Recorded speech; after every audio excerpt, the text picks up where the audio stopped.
Today we will explain how to seal the sewn carpet.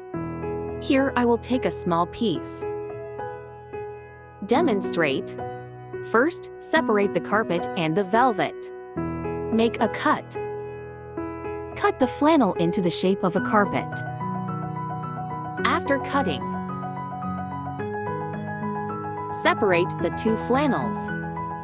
Take out the glue we gave you. Glue it to the flannel.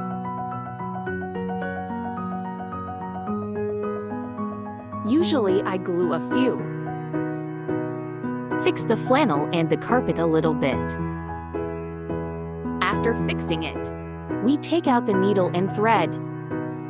Thread the needle and thread. First, start the first stitch from the inside of the flannel. In this way, the knot will not be exposed.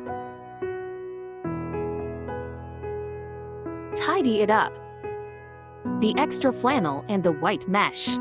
We just tuck it in. Then sew it up.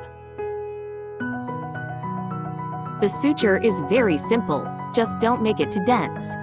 It is important to note that we need to tuck the excess mesh and flannel in a little. Repeat this operation.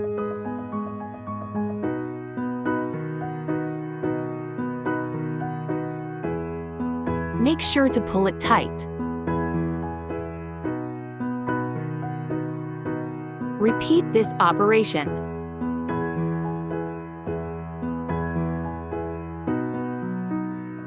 Be careful to sew the needle a little inside the grid. Don't sew outside. Repeat the steps.